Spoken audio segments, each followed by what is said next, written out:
Hello everyone, कैसे हैं आप लोग। मैं सूरज चौधरी स्टडी IQ पर आप सभी का हार्दिक स्वागत करता हूं। जैसा कि आप सभी को पता है कि हमारा 9 बजे वाला सेशन डेडिकेटेड होता है हमारी बुक आर कॉन्स्टिट्यूशन के लिए, और ये बुक लिखी गई है सुभाष कश्यप जी के द्वारा। अब इस बुक को कैसे कंप्लीट करना है, इसका हम लोगों ने तरीका रखा है कि हम इसको MCQ बेस्ड लेकर के चलेंगे, यानी कि मल्टीपल चॉइस क्वेश्चन बेस्ड पूरा का पूरा हम प्रोग्राम लेकर के चल रहे हैं। बेस्ट क्वेश्चन क्या बन सकते हैं यहाँ से, कंसेप्चुअली फैक्चुअली दोनों को हम लेकर के चल रहे हैं। अब इससे पहले हम लोग काफ़ी सेशन ले चुके हैं और लगभग आप कह सकते हैं लगभग क्या 11वां चैप्टर लगभग कंप्लीट कर चुके हैं। जैसे कि यहाँ पर 11वें चैप्टर की बात करेंगे जिसके अंदर संघ की कार्यपालिका की चर्चा आती है। इसके भी हम लोग 3 पार्ट कर चुके हैं, यानी कि 2 पार्ट पहले कर चुके हैं, तीसरा पार्ट हम लोग आज कर रहे हैं। तो बड़े पैमाने पर हम लोग इसको लेकर के आगे बढ़ रहे हैं। तो चलिए ज़्यादा समय नहीं लेंगे, शुरुआत करते हैं आज के सेशन की। पहला क्वेश्चन हमारे सामने है। पहला क्वेश्चन पूछता है कि भारत के राष्ट्रपति एवं उपराष्ट्रपति के निर्वाचन संबंधी अर्हता के संदर्भ में इनमें से क्या है सत्य कथन। क्वेश्चन ध्यान से पढ़िएगा, क्योंकि ध्यान से पढ़ना बहुत जरूरी है।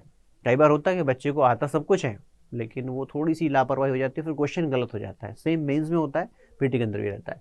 अब यहाँ पर कहता है कि इसमें अर्हता आपको बतानी है। क्या बतानी है आपको? एलिजिबिलिटी बतानी है। उसके संदर्भ में आपको पता होना चाहिए। देखिए, भारत के राष्ट्रपति के लिए जब एलिजिबिलिटी की हम बात करते हैं, अर्हताओं की बात करते हैं, तो ये आता है क्वालिफिकेशन। एलिजिबिलिटी नहीं, इसको आप क्वालिफिकेशन कह सकते हैं, अर्हता। आर्टिकल 58 के अंदर आता है। उपराष्ट्रपति के लिए जो अर्हताएं हैं इनकी चर्चा संविधान के अनुच्छेद 66 के अंदर है। अब दोनों में 4 क्वालिफिकेशन रहती हैं। सबसे पहले भारत का नागरिक होना चाहिए, दूसरा उसकी उम्र 35 वर्ष होनी चाहिए, तीसरा वह लाभ के पद पर ना हो। राष्ट्रपति के लिए कहा गया है कि उसके अंदर इतनी काबिलियत तो कम से कम हो कि वह लोकसभा का सदस्य बन सके, और उपराष्ट्रपति के लिए कहा गया कि वह कम से कम राज्यसभा का सदस्य बन सके। तो ये 4 क्वालिफिकेशन जो हैं आर्टिकल 58 और आर्टिकल 66 में राष्ट्रपति और उपराष्ट्रपति के संदर्भ में क्रमशः दी गई हैं। अब यहाँ पर हम एनालाइज करते हैं कि कौन सा स्टेटमेंट इनमें से गलत हो सकता है या सही है। सबसे पहले कहा गया कि भारत का राष्ट्रपति और उपराष्ट्रपति दोनों पद के उम्मीदवार के लिए आवश्यक है कि वह 35 वर्ष की आयु पूरी कर चुका हो। क्या ये सही है? बिल्कुल सही है। 35 वर्ष की आयु पूरी कर चुका हो, इसकी बेसिक क्वालिफिकेशन है।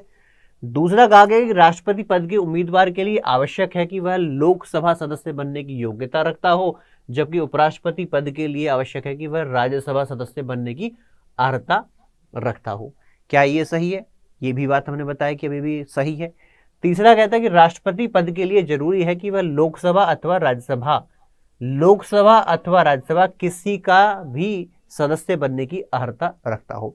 अब ये बात हुई कॉन्ट्राडिक्टरी, क्योंकि स्ट्रिक्टली आर्टिकल 58 कहता है कि राष्ट्रपति बनने के लिए व्यक्ति के अंदर लोकसभा का सदस्य बनने की क्वालिफिकेशन होनी चाहिए। तो ये कॉन्ट्राडिक्टरी बात हो गई।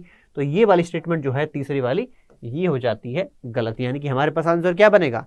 हमारे पास आंसर बनता है यहाँ पर पहली दूसरी सही है, तो आंसर बनेगा ऑप्शन ए। चलते हैं नेक्स्ट क्वेश्चन की तरफ।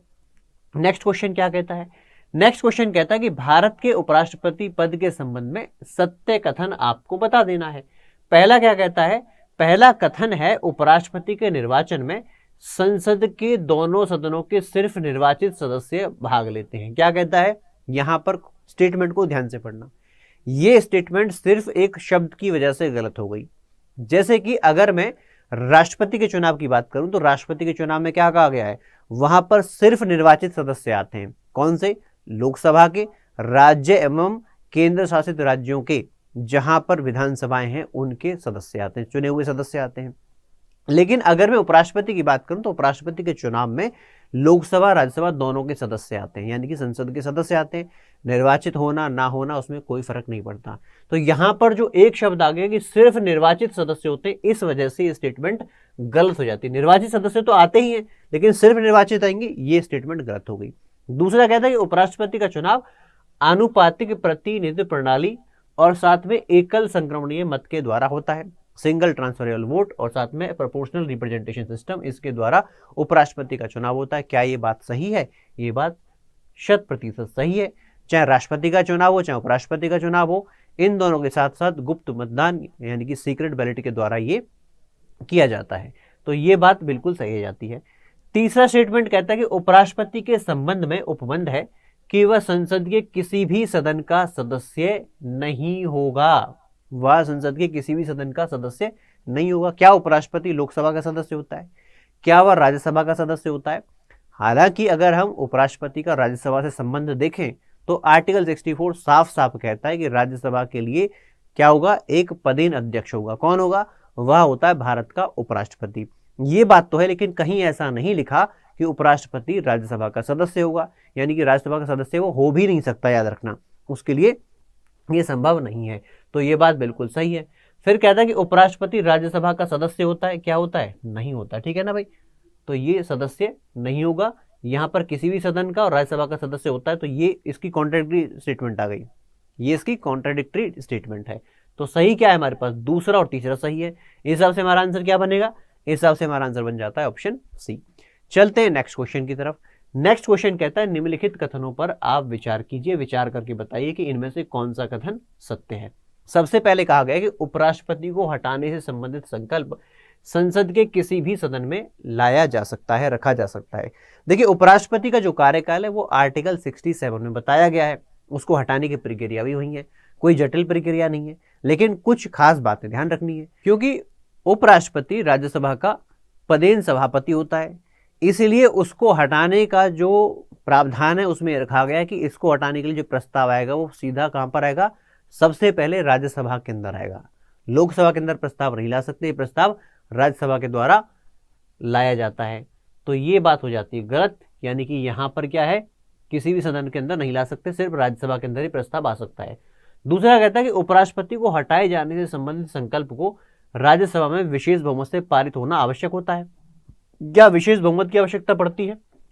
अगर ये बात भारत के राष्ट्रपति के संदर्भ में होती तो बात हम मान लेते, लेकिन उपराष्ट्रपति के संदर्भ में ऐसा कोई प्रावधान नहीं है।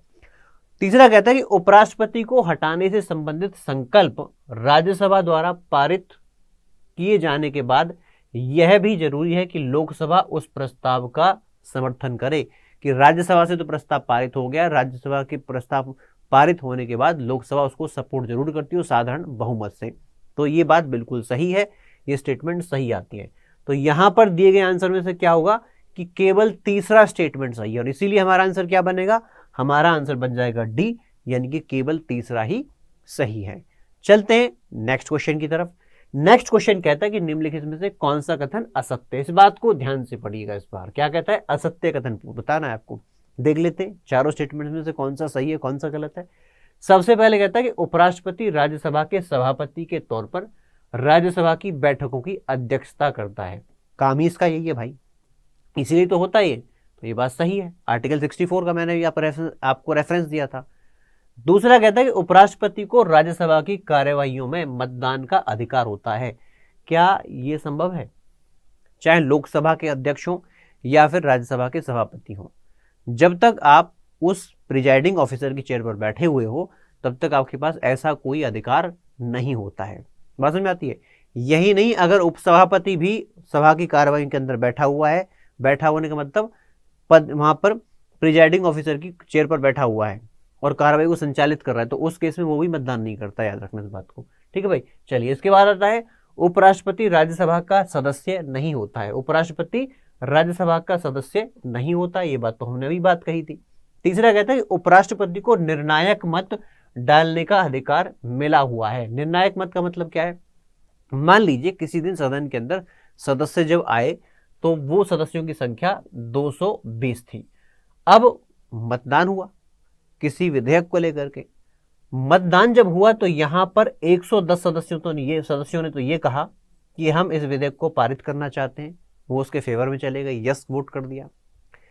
110 सदस्य ऐसे थे जिन्होंने कहा कि हम इसके फेवर में नहीं है, इन्होंने नो वोट कर दिया। तो ये क्या है? मामला हो गया टाई। और अगर मामला टाई है तो उस केस में निर्णायक मत का अधिकार राज्यसभा के सभापति को बिल्कुल होता है। वो जाएंगे अपनी चेयर से उठ करके वहां पर मतदान कर सकते हैं। ये बात समझ में आती है? तो यहाँ पर कौन सा स्टेटमेंट गलत है, असत्य है? तो याद रखिएगा यहाँ पर दूसरा स्टेटमेंट गलत है, यानी कि आंसर अपना क्या बनता है? ए। इसके बाद चलते हैं नेक्स्ट क्वेश्चन की तरफ। नेक्स्ट क्वेश्चन कहता है निम्नलिखित कथनों पर विचार कीजिए और विचार करने के बाद बताइए कि सत्य कथन इनमें से कौन सा है। आता है कि संविधान में उपराष्ट्रपति पद के लिए परिलब्धियों की व्यवस्था नहीं की गई है। परिलब्धियों मतलब क्या है? एमोल्यूमेंट, सैलरी इत्यादि की व्यवस्था उपराष्ट्रपति के लिए नहीं है।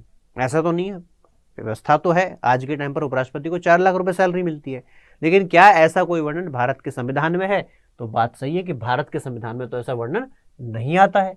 दूसरा कहता है उपराष्ट्रपति को राज्यसभा के सभापति के तौर पर ही वेतन मिलता है। इसका जो सैलरी है मिलती तो है, लेकिन कैसे? वो उपराष्ट्रपति के तौर पर नहीं, इसको सैलरी मिलती है किस आधार पर?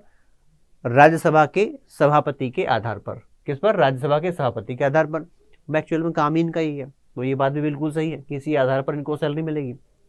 तीसरा कहा गया है कि भारत में राष्ट्रपति एवं उपराष्ट्रपति दोनों के न होने की दशा में सर्वोच्च न्यायालय के मुख्य न्यायाधीश को, भारत में राष्ट्रपति एवं उपराष्ट्रपति दोनों के न होने की दशा में सर्वोच्च न्यायालय के मुख्य न्यायाधीश को राष्ट्रपति के रूप में कार्य करने का प्रावधान है। भाई ये बात भी बिल्कुल सही है। मान लीजिए भारत के अंदर राष्ट्रपति की मृत्यु हुई, उन्होंने रिजाइन कर दिया, तो उस केस में उपराष्ट्रपति कार्यभार संभाल लेते हैं। अब उपराष्ट्रपति भी नहीं तो उस केस में फिर कौन होता है? वहां पर आते हैं हमारे चीफ जस्टिस ऑफ इंडिया। तो फिर उपराष्ट्रपति, चलिए एग्जाम्पल लेते हैं। यहाँ पर जब डॉक्टर जाकिर हुसैन भारत के राष्ट्रपति थे तो उनकी पद पर रहते हुए मृत्यु हो गई। अब मृत्यु के बाद, जब मृत्यु हो गई तो उसके बाद जो है वीवी गिरी ने जाकर कार्यभार को संभाला। बाद में वीवी गिरी उस समय पर भारत के उपराष्ट्रपति थे। फिर वो राष्ट्रपति पद के चुनाव के दौड़ के अंदर उतर गए, तो वहां पर उस समय के chief justice of India M Hidayatullah ने कार्यभार को संभाल लिया था। तो ये बात भी बिल्कुल 100% सही है। अब पूछा क्या गया कि सही स्टेटमेंट क्या है? तो यहाँ पर तीनों के तीनों स्टेटमेंट जो है बिल्कुल सही है, 1, 2, 3, यानी कि आंसर क्या बनता है? डी बन जाता है। इसके बाद चलते हैं नेक्स्ट की भारत के प्रधानमंत्री की शक्तियों के संबंध में सत्य कथनों की पहचान कीजिए। सत्य कथन बताना किसके संदर्भ में है? यहाँ पर प्रधानमंत्री की शक्ति। आपने राष्ट्रपति की शक्तियों के बारे में पढ़ा होगा, राष्ट्रपति के बारे में पढ़ते हैं, लेकिन प्रधानमंत्री की अपनी शक्तियां हैं। क्या काम है प्रधानमंत्री के? तो उसकी चर्चा यहाँ पर की गई है। जैसे कि अगर हम आर्टिकल 74 में पढ़ें तो क्या कहा गया कि राष्ट्रपति महोदय काम तो करेंगे, लेकिन प्रधानमंत्री और उसके मंत्री परिषद की सलाह पर करेंगे। उसके बाद आर्टिकल 75 में ये जो मंत्री परिषद है उसको लेकर के प्रावधान दिए गए कि किस प्रकार से इन सभी का अपॉइंटमेंट होना है, किस प्रकार से उनका पोर्टफोलियो इत्यादि का इंतजाम होना है, कौन किसके प्रति जिम्मेदार है। ये सारी की सारी बातें आपको आर्टिकल 75 के अंदर मिल जाती हैं। अब वहीं से स्टेटमेंट आई है, आपको एनालाइज करनी है, बताना है कौन सा सही है। एक एक करके बात करते हैं।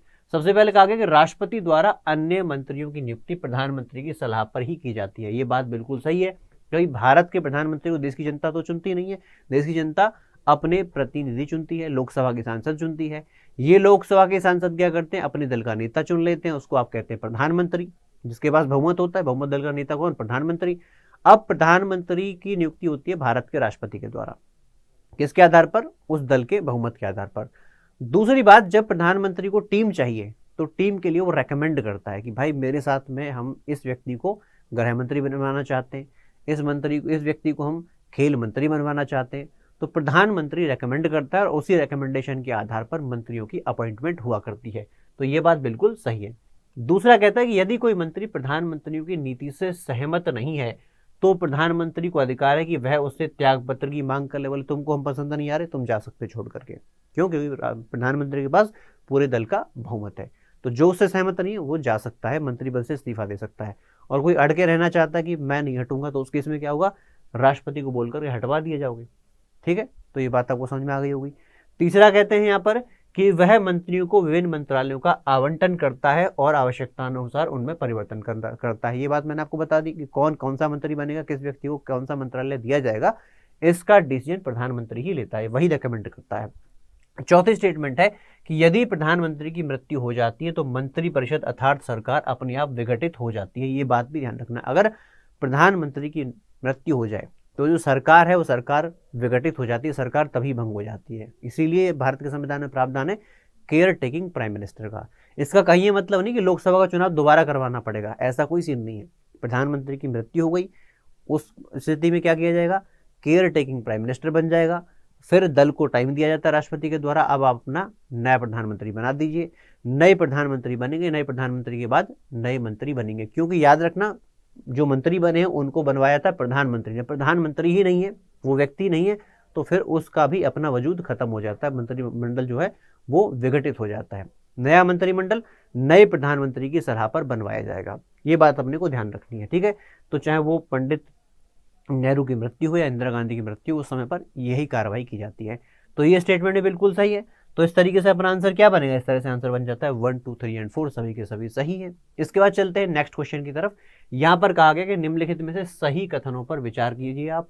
क्या कहा गया, भारत के संविधान में उप प्रधानमंत्री पद की चर्चा नहीं हुई है। भारत के अंदर डेप्यूटी पीएम का पद कहीं नहीं आता। देखिए डेप्यूटी पीएम का जो पद है वो भारत के संविधान में वास्तव में ही नहीं आता है, लेकिन कुछ राजनीतिक कारण होते हैं कि जहां पर कि एकदम कांटे की टक्कर होती है कि कौन प्रधानमंत्री बन सकता है। मान लीजिए कि दो पर्सनैलिटी ऐसी हैं पार्टी के अंदर जिनको आप ये तय नहीं कर सकते कि दोनों में से प्रधानमंत्री कौन बनेगा, दोनों कांटे की टक्कर में रखते हैं, तो फिर किसी न किसी को तो प्रधानमंत्री बनाना पड़ेगा, दो प्रधानमंत्री तो हो नहीं सकते। तो उस केस में एक प्रधानमंत्री बन जाता है, दूसरे का मन रखने के लिए उसको उप प्रधानमंत्री यानी कि डेप्यूटी पीएम बना देते हैं। जैसे कि अगर हम शुरुआत से ही बात करें तो शुरुआत में सरदार पटेल जो है पंडित नेहरू के समय पर उप प्रधानमंत्री बने। उसी प्रकार से इंदिरा गांधी के समय पर आपने सुना होगा मोरारजी देसाई, जो भारत के पहले नॉन कांग्रेसी प्राइम मिनिस्टर थे, ठीक है जी। तो मोरारजी देसाई जो थे वो भी डेप्यूटी पीएम रहे थे। इसी प्रकार से अगर हम बात करें तो चौधरी चरण सिंह हो, बाबू जगजीवन राम हो, या फिर चौधरी चरण सिंह की सरकार में देवीलाल हो, या फिर जो है क्या वाईवी चौहान हो, ये भारत के उप प्रधानमंत्री रहे। उसी प्रकार से देवीलाल जी जो है फिर से जो है उप प्रधानमंत्री रहे वीपी सिंह की सरकार में, चंद्रशेखर की सरकार में। और अगर यहीं पर आगे चले तो लालकृष्ण आडवाणी जी भी अटल बिहारी के समय पर उप प्रधानमंत्री रहे हैं। लेकिन ऐसा कोई पद भारत के संविधान में नहीं है, सिर्फ एक राजनीतिक पद मान लीजिए आप इसको, ठीक है। तो चलिए यहीं पर क्या बात आती है, क्या कहता है पहला स्टेटमेंट कि उप प्रधानमंत्री पद की चर्चा नहीं की गई है। ये बात तो यहाँ तक तो सही है। फिर क्या कहता है, किंतु व्यवहार में भारतीय राजनीतिक व्यवस्था में इस पद पर नियुक्ति कई बार हुई है। कई बार हुई है, इसका एग्जाम्पल ही मैंने आपको दे दिया है। इसके बाद चलते हैं कि मोरारजी देसाई हो, चौधरी देवीलाल और लाल कृष्ण आडवाणी ने उप प्रधानमंत्री पद की जो पद धारण किया है। क्या ये बात सही है? ये बात बिल्कुल सही है। इसका एग्जाम्पल मैं आपको दे चुका हूं, यानी कि यहाँ पर हमारा आंसर रहेगा ऑप्शन सी। इसके बाद चलते हैं नेक्स्ट क्वेश्चन की तरफ। ये क्या कहता है कि भारत में मंत्री परिषद का सामूहिक उत्तरदायित्व इनमें से किसके प्रति है? कलेक्टिव रेस्पॉन्सिबिलिटी पूछ रहा है। मंत्री परिषद का मतलब भारत की सरकार जो गठित हुई है, अब ये किसके प्रति कलेक्टिवली रेस्पॉन्सिबल हो सकती है? इसका बहुमत कहां से आता है? ये सरकार लोकसभा के बहुमत के आधार पर बनती है, तो इसका उत्तरदायित्व भी सीधा सा कहां पर होगा? लोकसभा के प्रति होगा। इस उत्तरदायित्व का मतलब क्या है? जब तक आपके पास बहुमत है आप सरकार के अंदर बने रहेंगे, जिस दिन बहुमत खो देंगे पद से इस्तीफा देना पड़ जाएगा। इसीलिए आपको पता होगा कि अटल बिहारी वाजपेयी की सरकार रही थी जिन्होंने 13 दिन के अंदर इस्तीफा दे दिया था। ऐसे ही करके जो 90 का दशक है, पूरे दशक में क्या रहा था कि सरकारें आई बनी बिगड़ी, बहुत अल्पकाल के लिए, बहुत छोटे छोटे समय के लिए प्रधानमंत्री बनते रहे। तो ये यहीं से आता है, आर्टिकल 75 के अंदर इसकी चर्चा है। इसके बाद यहाँ पर आता है नेक्स्ट क्वेश्चन, कहता है कि निम्नलिखित कथनों पर विचार कीजिए, विचार करके बताइए इनमें से सत्य कथन कौन सा है। सबसे पहले कहा गया है कि केंद्रीय मंत्री परिषद के सभी मंत्री व्यक्तिगत तौर पर कार्यपालिका के प्रमुख के प्रति उत्तरदायी होते हैं। व्यक्तिगत तौर पर बात हो रही है। अब तक क्या बात हो रही थी? अब तक कलेक्टिव रेस्पॉन्सिबिलिटी की बात हो रही थी। यहां पर हमने चर्चा क्या की थी? सामूहिक उत्तरदायित्व। लेकिन एक इंडिविजुअल रेस्पॉन्सिबिलिटी भी तो होती है, तो ये किसके प्रति है? ये इंडिविजुअल रेस्पॉन्सिबिलिटी भारत के राष्ट्रपति के प्रति है, जो कार्यपालिका का प्रमुख है। हालांकि वो नाम मात्र का प्रमुख है, लेकिन है तो प्रमुख ही ना भाई। तो ये बात बिल्कुल सही है। दूसरा कहता है कि मंत्रियों द्वारा राष्ट्रपति के प्रसाद पर्यंत पद धारण करने का वास्तविक अर्थ यह है कि प्रधानमंत्री के प्रसाद पर्यंत तक पद धारण करना, क्योंकि राष्ट्रपति प्रधानमंत्री की सलाह के अनुसार ही काम करते हैं। ये बात भी सही है। जब तक प्रधानमंत्री कहेंगे तब तक आप पद पर बने रहेंगे। जिस दिन प्रधानमंत्री का मूड घूम गया आपको पद से इस्तीफा देना पड़ेगा। तो ये बात भी बिल्कुल सही है व्यवहारिक रूप में। इसके बाद कहा गया कि यदि कोई व्यक्ति संसद के किसी सदन का सदस्य ना हो तो भी वह अधिकतम 6 महीनों के लिए मंत्री रह सकता है। देखिए, अगर किसी को चुनाव लड़ना है, चुनाव लड़ने के बाद कई बार क्या होता है, चुनाव में व्यक्ति हार जाता है, लेकिन पॉलिटिकल पार्टी के अंदर उसका प्रभुत्व भी होता है और फिर उसके बाद स्किल्स भी होती है, लीडरशिप स्किल्स भी उसके पास होती हैं। चुनाव जीतना एक अलग बात है, सरकार चलाना दूसरी बात है, किसी मंत्रालय को चलाना फिर अलग बात हो जाती है। तो ऐसे केस में भारत के अंदर प्रावधान बनाया गया कि किसी को अगर मंत्री बनना है, प्रधानमंत्री बनना है, तो उसके लिए जरूरी नहीं है कि अपॉइंटमेंट के समय पर वो लोकसभा या राज्यसभा का सदस्य हो। ये कहा गया कि आप एक बार बन जाते हैं, बन जाने के बाद 6 माह के भीतर पद धारण कर लीजिए। कौन से वाला? लोकसभा या राज्यसभा के सदस्य के तौर पर, फिर आप कंटिन्यू कर सकते हैं। बात समझ में आती है? तो ये बात भी बिल्कुल सही है। कहने का मतलब अपना आंसर क्या बनेगा? अपना आंसर यहाँ पर बन जाएगा डी। क्या बनेगा? डी आंसर यहाँ पर बन जाएगा। इसके बाद चलते हैं नेक्स्ट क्वेश्चन की तरफ। नेक्स्ट क्वेश्चन कहा गया कि किस संविधान संशोधन अधिनियम के माध्यम से यह प्रावधान किया गया है कि मंत्री परिषद में प्रधानमंत्री सहित मंत्रियों की कुल संख्या लोकसभा के सदस्यों की कुल संख्या के 15% से अधिक नहीं होगी।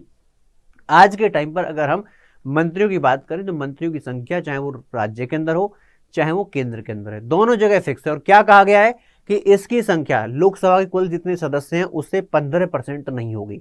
ऐसे ही राज्यों की बात करें तो वहां पर भी राज्य की जो विधानसभा की संख्या है उससे 15% से अधिक नहीं होगी। ये प्रावधान लाया गया था कब? 91वें संविधान संशोधन अधिनियम 2003 के द्वारा। यह इंपॉर्टेंट अमेंडमेंट है, इसको अपने को ध्यान रखना है। ठीक है भाई, नेक्स्ट क्वेश्चन की बात करें, यहां पर फिर से पूछा गया कि सत्य कथन इनमें से कौन सा है। क्या कहा गया है? ये एंटी डिफेक्शन से जुड़ा हुआ है। दल बदल विरोधी कानून, 52वां संविधान संशोधन, 10वीं अनुसूची, कई बार चर्चा कर चुका हूं, लेक्चर सीरीज में भी किया, वैसे भी किया, और क्वेश्चन भी इसका आया था पेपर के अंदर। क्या कहता है? यदि 2/3 से कम सदस्य दल छोड़ने का फैसला करते हैं तो वे सदन के सदस्य नहीं रहते और सदस्यता के लिए उन्हें जनता से पुनर्निर्वाचित होना पड़ता है। क्या ये बात सही है? ये बात बिल्कुल सही है। क्यों सही? देखिए, जब आप दल बदल विरोध की बात करते हैं तो मैंने आपको बताया था कि 10वीं अनुसूची लेकर के आया गया, यानी कि एंटी डिफेक्शन लॉ लेकर के आया गया। इसका मतलब क्या है कि आज के टाइम पर यदि कोई व्यक्ति एक दल से चुनाव लड़ता है और चुनाव जीतने के बाद दूसरे दल को ज्वाइन कर लेता है तो फिर उसको क्या करते हैं? डिफेक्शन के आधार पर उसको अयोग्य घोषित कर दिया जाता है, सदन की सदस्यता उसकी चली जाती है। तो एक हो चाहे दो हो चाहे चार हो, कितने सदस्य इस प्रकार से एक्सचेंज कर इधर उधर जा सकते हैं? तो कहा गया कि 2/3, कम से कम 2/3 है तो फिर वो एंटी डिफेक्शन लॉ की कैटेगरी में नहीं आएंगे, अदरवाइज उनको अयोग्य घोषित कर दिया जाएगा, दोबारा सदस्यता लेने के लिए दोबारा चुनाव लड़ना पड़ेगा। तो उस आधार पर हमारी दोनों स्टेटमेंट सही हो जाती हैं, यानी कि हमारा आंसर क्या बन जाता है? हमारा आंसर बन जाता है यहाँ पर सी, 1 और 2 दोनों। चलते हैं नेक्स्ट क्वेश्चन की तरफ। यहाँ पर कहा गया है क्या? इन कथनों पर विचार कीजिए, विचार करके बताइए कि इनमें सत्य कथन कौन सा है। सबसे पहले कहा गया कि ब्रिटेन में विधि मंत्री ही महान्यायवादी का कार्य करता है। विधि मंत्री, लॉ मिनिस्टर। पहली बात, महान्यायवादी। महान्यायवादी भारत के अंदर संघीय कार्यपालिका का एक महत्वपूर्ण अंग है, अभिन्न अंग है। यहां पर आर्टिकल 76 में इसकी चर्चा ही है। क्या कहते हैं कि इसका काम क्या है? इसका काम है सरकार के वकील के तौर पर ये काम करता है। अपॉइंटमेंट कौन करता है? भारत के राष्ट्रपति करते हैं, सरकार के कहने पर कर देते हैं। इसके साथ साथ इसका कार्यकाल है वो राष्ट्रपति तय करते हैं, सैलरी इत्यादि वो भी राष्ट्रपति तय करते हैं। काम क्या है? काम है कानूनी सलाह देना। लेकिन याद रखना, ये सरकारी दफ्तर नहीं है, सरकारी नौकरी नहीं है। महान्यायवादी के पद पर काम करने वाले व्यक्ति प्राइवेट प्रैक्टिस भी कर सकता है, इसका प्रावधान है। बस उन मामलों में नहीं करेगा जहां पर केंद्र की सरकार एक पार्टी बनकर के रही है, ठीक है, तो उसको छोड़ करके वो प्रैक्टिस कर सकता है, प्राइवेट प्रैक्टिस का उसको अधिकार है। बस उसी से जुड़ी हुई कुछ बातें हैं, जैसे कि कुछ आपको पता होना चाहिए कि अगर ऐसी अपॉइंटमेंट होनी है तो सामने वाले व्यक्ति के अंदर क्या योग्यता कम से कम हो। तो क्या योग्यता कम से कम हो सकती है? वहां पर ही कहा गया है कि उसके लिए कम से कम ऐसा तो हो कि वो सुप्रीम कोर्ट का जज बनने के काबिल हो। तो ये बातें आपको ध्यान रखनी है। अब इन स्टेटमेंट को देख लेते हैं। कहते हैं कि भाई ब्रिटेन के अंदर महान्यायवादी का काम कौन कर लेता है? खुद वहां का लॉ मिनिस्टर कर लेता है। ये बात सही है, वहां पर ऐसी कोई पद नहीं होता। फिर कहा गया, क्या कहा गया है? भारत के महाअधिवक्ता। देखिए, मैं महान्यायवादी कह रहा था, अटॉर्नी जनरल ऑफ इंडिया की बात कर रहा था, ये सॉलिसिटर जनरल की बात हो रही है। सॉलिसिटर जनरल क्या? एक प्रकार से महान्यायवादी को हेल्प करने के लिए एक पद है, ठीक है। तो यहाँ पर क्या कहा गया है? यहाँ पर कहा गया कि भारत के महाधिवक्ता का कार्य महान्यायवादी की सहायता करना है, इसीलिए उसका काम है असिस्टेंट के तौर पर काम करता है। फिर कहा गया है कि भारत के महाधिवक्ता का पद संवैधानिक ना होकर मात्र वैधानिक है। संवैधानिक पद नहीं, मैंने कहा प्राइवेट नौकरी, प्राइवेट प्रैक्टिस भी कर सकता है, ये बताई थी मैंने आपको। तो संवैधानिक पद नहीं है ये, तो ये बात भी बिल्कुल सही है। तो यहाँ पर आंसर क्या बनेगा? यहाँ पर आंसर बन जाएगा अपना ऑप्शन डी। इसके बाद चलते हैं नेक्स्ट क्वेश्चन की तरफ। यहाँ पर फिर से आपके पास 4 स्टेटमेंट है, आपको बताने इनमें से असत्य कौन सी है। क्या कहा गया है कि भारत का महान्यायवादी के लिए उन योग्यताओं का होना आवश्यक है जो उच्चतम यानी कि सुप्रीम कोर्ट का न्यायाधीश नियुक्त होने के लिए होती हैं। ये बात मैंने अभी आपको बताई थी, आर्टिकल 76। दूसरा, महान्यायवादी की पदावधि के संबंध में निर्णय करना राष्ट्रपति का विवेकाधिकार नहीं। अधिकार तो है लेकिन अपने विवेक के अनुसार ये काम नहीं कर सकते, अपनी मर्जी से नहीं, उसके लिए प्रावधान, जैसे मैंने आपको बताया था अभी। उसके बाद क्या कहता है कि महान्यायवादी भारत सरकार के विरुद्ध न्यायालय में लाए गए मामलों में भारत सरकार की तरफ से न्यायालय में उपस्थित होता है। ये बात भी बिल्कुल सही है। चौथा क्या होता है? कहा गया है कि महान्यायवादी के समान ही अपर महाधिवक्ताओं की नियुक्ति से संबंधित प्रावधान भी अनुच्छेद 76 के अंदर वर्णित हैं। अब इस क्वेश्चन का आंसर आप तभी कर पाओगे जब आपने संविधान पढ़ा होगा। तो आर्टिकल 76 में महान्यायवादी की चर्चा तो है, लेकिन अपर महाधिवक्ताओं की चर्चा नहीं है। तो यहां पर आंसर बन जाएगा अपना ऑप्शन डी। इसके बाद हम मिलेंगे नेक्स्ट सेशन में। तो आपको ये सेशन कैसा लगा कमेंट बॉक्स में लिख करके बताइए, और सेशन अगर अच्छा लगा तो लाइक कीजिए, शेयर कीजिए और चैनल को सब्सक्राइब करना मत भूलिए। और अगर कोई क्वेरी है, कोई सजेशन है, तो आप मुझे मेरे सोशल मीडिया हैंडल्स पर भेज सकते हैं। साथ में आप मुझे इस ईमेल एड्रेस पर ईमेल भी कर सकते हैं। तो चले इन्हीं शब्दों के साथ मैं आपसे विदा लेता हूं, फिर मिलता हूं नेक्स्ट सेशन में। Thank you so much, bye bye, धन्यवाद।